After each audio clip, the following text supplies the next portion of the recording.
Judging by the backdrop there, I'm not thinking that you're in a hotel somewhere, Hanok. So where in the world is our favorite tour guide? Where in the world is Carmen Sandiego? I don't know, but we do know that Hanoch is with dear friends Joe and Debbie Yeah. Good in Crosby, Texas, which I think is on like I lost track. It's either day 44 or day 45 with 100-degree plus temperatures and humidity that just goes off the charts. So gotta Well, love it. the good news is that this week we have, I woke up this morning to a balmy, about 60 degrees here in Franklin, North Carolina. And it's going to be nice and low 80s the whole week until you get here on Monday. Then it goes back up. Yeah. Yeah. If the lyrics were, if it wasn't for bad luck, I wouldn't have no luck at all. Oh, well, you know, oh, well. Oh, But well is right. I could have told you where you are anyway, because not because I know where you are, but just that backdrop, that's got to be Joe Good. Yeah. No, for sure. For He sure. probably Absolutely. has one of the greatest libraries in the world. As far as I'm concerned, for sure. Yeah, Absolutely. yeah, yeah. So how's the trip going besides besides the Hanok The saga? injuries. Yeah. Well, the good news is, Bo Hashem, thank God, I have not gotten sick. Yeah. Still limping. The back spasm seems to be a little better. It's always one thing or another. The key is to try to touch people, to try to build relationships, to try to educate a bit. It's interesting as a guide, my personal philosophy is what I like to call the 3 E's: educate, enlighten, and entertain. Um, in some places, the entertainment quotient is less appreciated, but hey, that's okay. That's okay. As we say in Israel, "Sal good." It's fine. So it's always, each and every trip, and there have been way too many, have been really, really interesting. And I'm starting to really internalize that I need to, on potential future trips, be here for a shorter period of time. This trip is going to be going to be 7 weeks by the time I leave. And unfortunately for me, it's too long. It's too long to live out of a suitcase. It's too long to, cram onto Southwest flights. Just too long. Yeah, it is. It is. But hey, you're on the back end of it, and the good news Yes. is you'll be in Franklin soon. But Yeah. let's do a little visit of Israel. It's been amazing. I've watched the news there, and it seems like they're still getting by without you. Well, people have continued to demonstrate in the Yeah. streets until I return. Uh-huh. I mean, people keep saying there's got to be more to this proposed judicial reform, and there is, and it's me. Okay. Okay. Well, I just will continue to move on from there, Hanok. Let's do that. All right. So last week there was an article out regarding this Saudi Arabia thing that is they're talking about between Israel, Saudi Arabia, and somehow the United States getting their nose involved in it. Yeah. Is there really anything to this? There are definitely negotiations going on. Ron Dermer, who used to be our ambassador to the UN, is involved with it. He's kind of tasked to that. And for better or worse, and we'll find out fairly soon, it must be getting serious, because all of a sudden it's dropped from from all the news reports. Yeah. All of a sudden, we were reading about it several times a day last week, and all of a sudden it's gone. Mm-hmm. And nothing to say, hey, it failed, it dropped, it's off the table. So the question becomes, what's going on? And to speculate repeatedly without seeing exactly what it means, we don't know. My gut is telling me no bueno, not good. So again, we keep coming back to, it's like I was giving a briefing last night on, as I understood it, our security situation with Lebanon, Hezbollah. And because Nasrallah, the head of Hezbollah in Lebanon, seems to obsessively read the Israeli news, because he made a comment that the IDF is weaker because of the proposed Haredi, meaning ultra Orthodox, Yeah. draft bill, and they're not going to get. And it's kind of like, that's a nuance of our society. Why is he even commenting on that? So there's all this stuff going on, and the reality is people here feel helpless. So let's get back to basics. Pray for Israel. Yeah. And I got to tell you, it's been surprising to me that I go to some congregations that do not pray for Israel. It's just, they don't. Hmm. And it's not that they forgot the week I was there. It's just not something they do. So you've got to pray for Israel. You've got to get together as a congregation. First of all, you got to get together. Yeah. Congregations, every single place I've been, everyone tells me that attendance is down, regular attendance is worse, and support of the congregations themselves, financially and physically, are way down. Hano, Shocking. okay, from the so-called outsider looking in, okay? Not to say you're an outsider, but you come from a I know. different perspective, okay? That was not a dig in any way. But No, no. what do you? I mean, why? Why is this? What's your take on this? Okay, I've asked a number of people, and the answers range from an aftermath of COVID, of people in some cases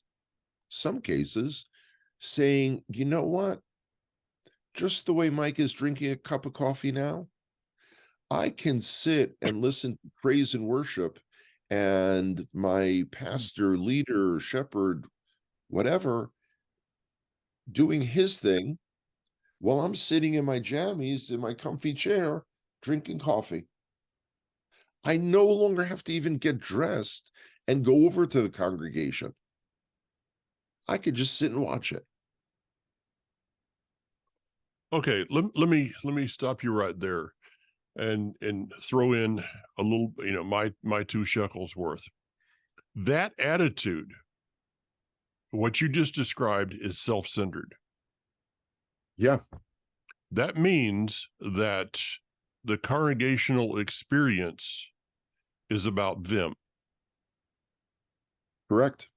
So in that way, why in the world do we call it a service when everyone comes and no one serves? To take it back to I mean, of all things, to a biblical basis, when we look at the tabernacle and the temple, that I've taught extensively on the tabernacle. The books behind you, probably most of them have to do with the temple, as Joe Good is one of the foremost experts on the temple. And in none of those books behind you will you find a reference to a chair. Was that subtle enough? Yeah, I think so. Okay. I Okay. think so. I'm sure that there are a couple of people listening that will somehow not connect the dots, but I think the majority can. You think so? Okay.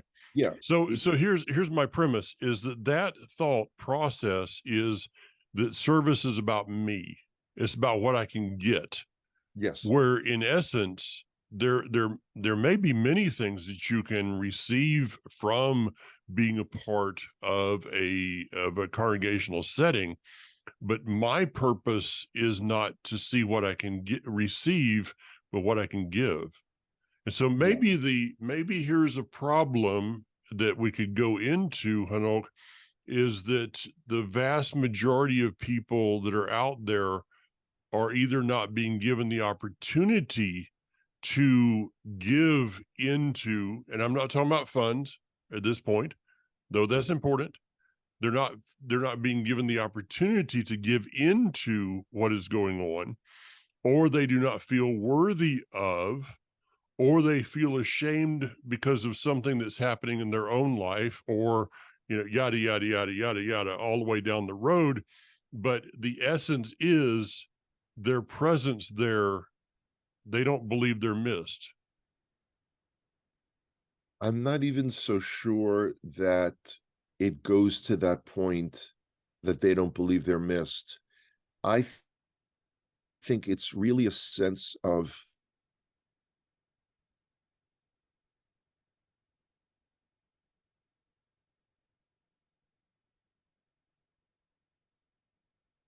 ooze.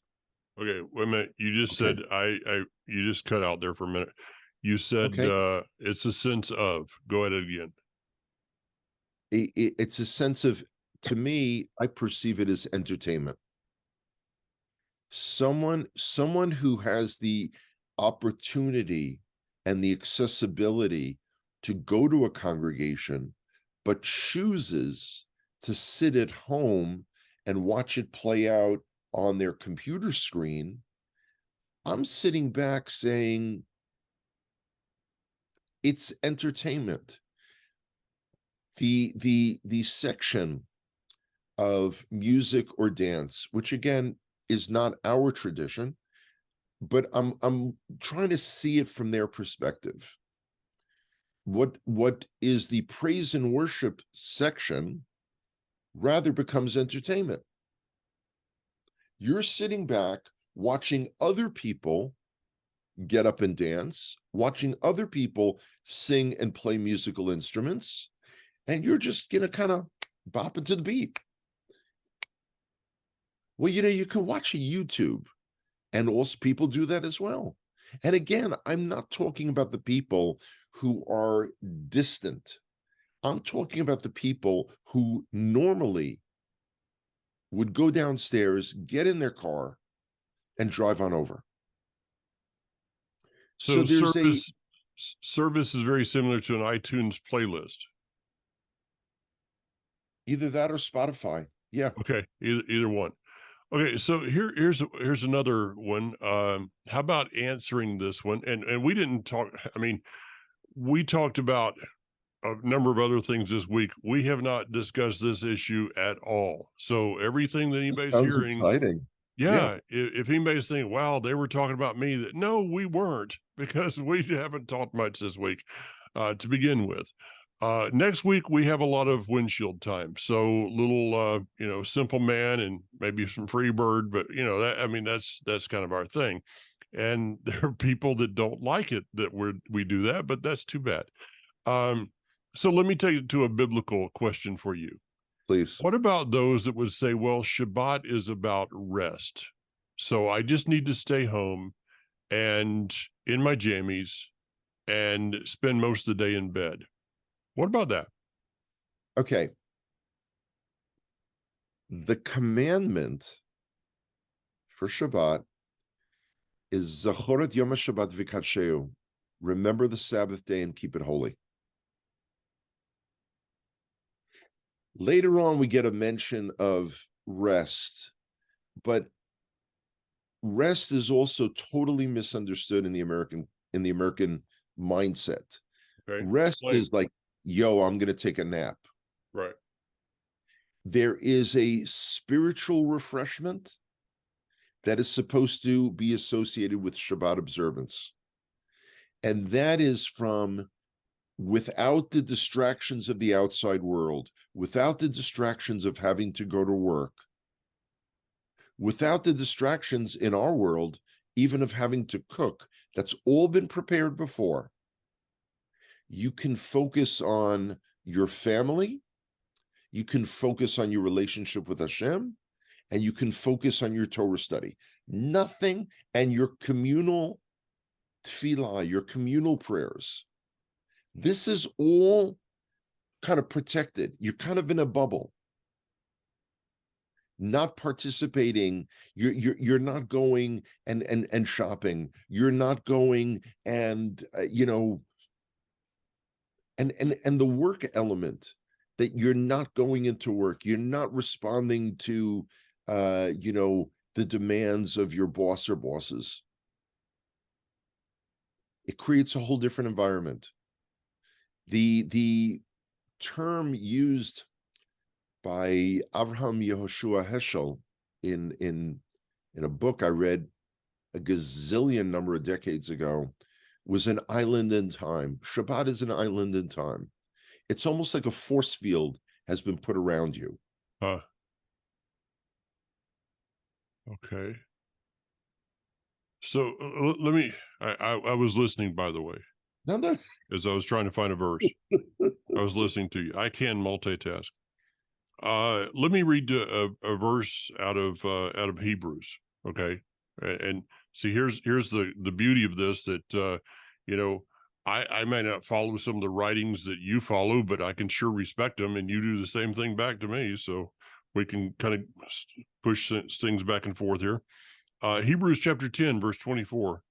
And let us keep paying attention to one another in order to spur each other on to love and good deeds, not neglecting our own congregational meetings, as some have made the practice of doing, but rather encouraging each other. And let us do this all the more as you see the day approaching. What would you say to that verse? I'd say that underscores what we're trying to say. And my kind of pausing for words is that I just can't wrap my brain around why people would choose not to be with other people, ostensibly or allegedly like-minded people, but rather choose to, quote unquote, do their own thing. Because again, they're treating it like, do you realize now with the use of remotes, it used to be when we were kids, it would be, hey, go and change the channel. So the kid would get up, walk over to the TV set, and maybe adjust the rabbit ears a little bit in the aluminum foil, and kind of change the channel. Now people are sitting there, they're not even getting up, and they're switching. Now, whether they're switching from one remote broadcast of a congregation to another remote broadcast of a congregation, or to some alleged teaching, I don't know. It just for someone to make the choice of saying, I am absenting myself because I want to take a second nap today, or I want to, in the congregational setting, you can't sit with that, the big sweet tea, in your hand, typically. So, back to this verse, it says encouraging one another. In what I just read, and I'm going to have to go back to that verse and think about it a few more times. In the couple of verses I read, there's nothing that says anything about yourself. Well, it ties in with the fact that we're, in the midst of Sefer Dvarim, the book of Dvarim. It's always about when you, now this is always the royal you. Yeah. In fact, our listeners would hear it better, I think, if it said y'all. If Hashem said, as y'all are about to enter the land, when y'all enter the land, and he's not saying you, Shmuel, you, Rivka, saying Kol Kahal Yisrael, the whole congregation of Israel. But people don't really, in America, it's unusual to think of yourself as part of a congregation. Yeah. And that's why it's interesting. I tend to speak to groups that are already committed to Israel, or at least are positive to Israel. But as I realize, although people may feel that way on the outside, the idea that they have to do something about it, and it ties in. It ties in with the fact of, why do I have to do something about it? I support Israel. Mhm. I don't do anything about it. But in the same way, and it's interesting where people look for an affiliation or a commitment. They don't look for it necessarily with their congregations, but people, once they hear me speak, like like let's say you get into a conversation with the people you're sitting next to on Southwest, New York City, that's where you grew up. Oh, you probably hate me because I went to university in Boston. And this is a thing. And when I tell people I haven't followed baseball since I was 14 years old, Yeah. which was way too many decades ago, it they can't, in other words, they have a loyalty to a sports team in any sport, but a loyalty to their community, or rather to build something greater than they themselves can do.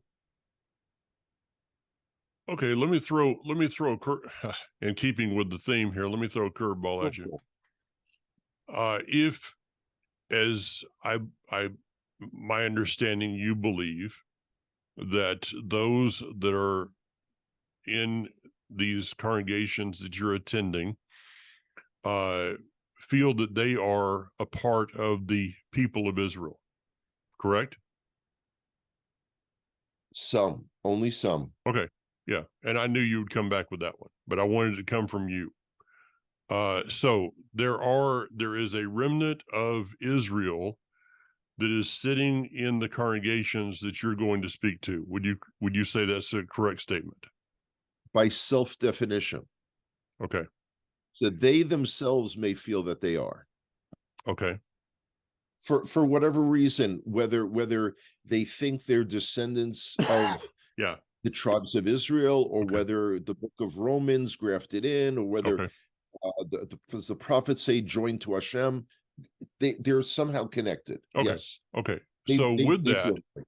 is it possible for us to have a support of the land of Israel, of the people of Israel, but not be supporting Israel because we're not supporting the people that are sitting next to us in a congregation?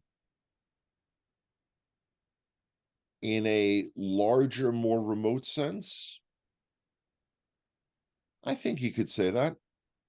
Okay. I think you could say that. And again, it's a question of, I've used the term multiply in previous broadcasts over I don't know, maybe 2-3 months, of the need to try to work together to multiply our efforts. Yeah. Instead of one person writing a check for $25, if they speak to their brother-in-law, and if they speak to their cousins, and if they speak to the guy who owns the dry cleaner they go to, maybe they can get $5, $3, $8, and all of a sudden, instead of the $25, they're sending $75 to Itamar or to somewhere throughout Judea and Samaria. Yeah. Well, this goes back to some things we talked about regarding teachings that are on the like this program. I do Life on Purpose. I'm going to be recording in 31 minutes with Barry, Foundations for Life. I do my own program. You're out there doing all kinds of things. The simple fact that a person will not hit a share button is beyond me. I just don't. Why you? Um, it's just beyond me. That you can't hit okay. well, maybe they're going to say something. Yeah, we once in a while say something that's maybe out there. Okay, that's fine. But if you're gonna if a person's gonna judge our whole broadcast based upon one word we say, I think that's a bit nitpicky to begin with. But the overall message, why can't a person hit a share button? I just that's I just don't understand that one, Hanok. It's two sides of the same coin. They have intentionally removed themselves, and they have stopped thinking of what others think.